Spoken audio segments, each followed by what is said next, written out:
Chag Sameach. ויום טוב. Yom Tov, right? Yeah. Can you put these Yeah. in It's growing. Who's growing, honey? That one. the other flame? It is. That is a kid. It's me. Okay. Safe What are place. you doing? He's gonna put them in the kitchen. He's gonna so put they them don't in the kitchen spill. so we have room. We don't have any, we don't get burned. Does anyone want one of Oh, not these? yet. Would you Thank like you, one? But Emma. In a minute. you can give them You out. love them, okay? Em. Oh, did you hear? When it's time, you can You can do it. give them okay? out, okay? So Emma, do you know something that you want to tell us about Passover? I don't know. Okay, well then I'll explain everything, okay? We have some very special things on the table that are symbolic of the holiday. Do you know what And symbolic means? do you know what's That? yeah? Symbolic means I know it's, what the egg is for. what's the egg for? And it's for spring. You're right. It Spring. is for Easter, but it's also for spring New life. and new life. New life. So a lot of different people share the same symbols Yep. in different holidays. Yep. So that's a similar one. So Passover and Easter both have eggs.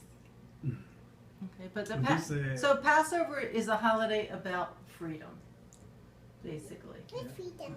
What does freedom mean? That's a good question.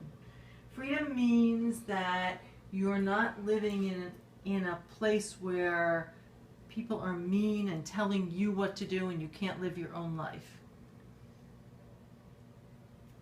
So,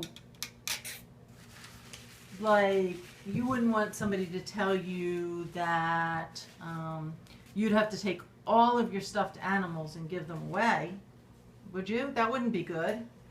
Well, You- I'm giving some away. Well, that's very nice because you're generous, but you wouldn't want to have to give them all away, would you? And I do have too much toys. But If you have someone the, said you have to give everything right, away. but you have the freedom to keep some of your toys, Yes. right? Oh. Okay, so under the cover there, Isaac, if you want to uncover that and show what's under there, it's something called matzah. Yum yum. That's You my know favorite. matzah. Did you used to hide Yeah. this for kids? Yeah, matter of fact, I can't find my Afikoman bag. So, And yeah, you hide the middle matzah. Right. Right. So the matzah is a bread that didn't have time to. You know how bread's big, Emma? You know how bread gets big?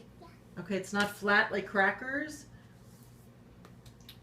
Well, they didn't have time for the bread to get big, so they had to bake They were crackers. in the desert on the way to Israel.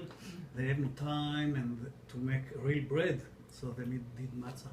So my grandson made matzah at nursery school last week. It was so Yeah. cute. They had everything all set up. Oh, They had fun. they used a pizza oven. I'm sure it was kosher. This is a Chabad place, even though they're not they're not religious, but he goes to that school. Matter of fact, half the families are mixed marriages in the school. They love the school.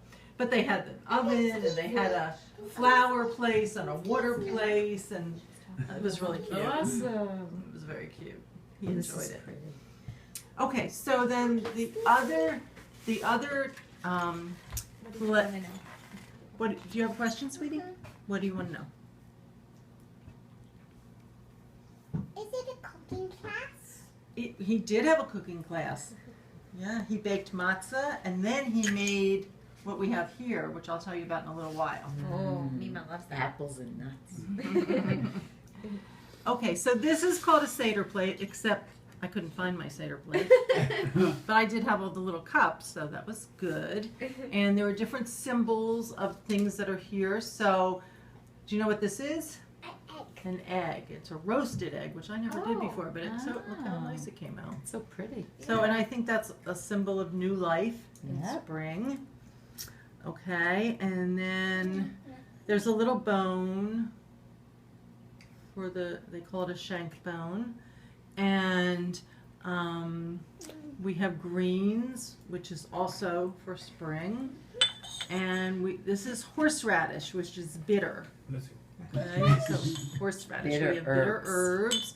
And this is called haroset, which is apples and nuts and dates. Oh, dates you put in it. Yeah, I do a Sephardic Ooh, recipe. that's good. Yeah, and so this is, you know how people build with bricks and they had to put something between the bricks for them to stick together like glue? So this is kind of stands for that. And what do you say about the horseradish? Bitter. You Yeah, tell the us. meaning. You No, say- I don't. You say it better than me. Well, because there was Kind of, some sadness when they left Egypt. Okay, when when they we were were slaves. in Egypt, yeah. So the Egyptian was so tough to them. Yeah. So this horseradish is like symbolic of the tough life. Right, and then the salt water is symbolic of the tears they Tears. shed. Yeah. And then you might ask why there's an orange on the Seder Why is plate. there an orange on the Seder plate? Because an orange belongs on the Seder plate like a woman belongs on the bima. You know, Tangerine. and we don't agree with Tangerine. that. So we believe that women belong on the bima, so we put an What's a orange bima? on the Seder plate. Really? I never We saw did that. A bima is when you go up to read the Torah, Oh. like the service. Okay. And what is the bone? I thought, The Oh, the bone. lamb, I guess. The represent. What is the bone represent? We'll find out. Let's find out. I thought the orange was just a decoration. I'm sorry, I didn't hear you, It sweetie. does look like that. I didn't hear what you said. I thought the orange was just a decoration. Oh, well, it is a decoration, but it has a meaning too. Something that I learned when I went to some very modern seders, and my Is it good? family kind of looks at me like, what? I never heard of that. That's awesome. Yeah. I love it. Okay, and then we have, I was shank looking up the bone. lamb. Right, let's see. And then there's 2 cups on the table. Ah, right. One cup is Deliver for, Elijah. this cup is for Elijah, who's a prophet who, what's the story with Elijah? You know that one. Eliyahu? Eliyahu Hanavi, yeah. What's the story? Eliyahu, well, he came used by fire and lightning to the sky, and when he was supposed to leave the doors open, Yes. and then come to drink his wine, and then bless the whole family. No, So it's a blessing. yeah, it's a double blessing, yeah. Okay. And then the other cup is Miriam's cup. No, Because this, I never did this. Miriam This was new stuff. Yeah, yeah. Miriam was Moses' sister, Actually, and yeah. women have to be represented in the story too. Ah. And she had a lot to do with helping people and healing people, and then she got sick. But she She was had to be healed. Miriam. She was not Is a there warrior. anything in it? I think no. There's wine. Well, there's wine in there. Janice.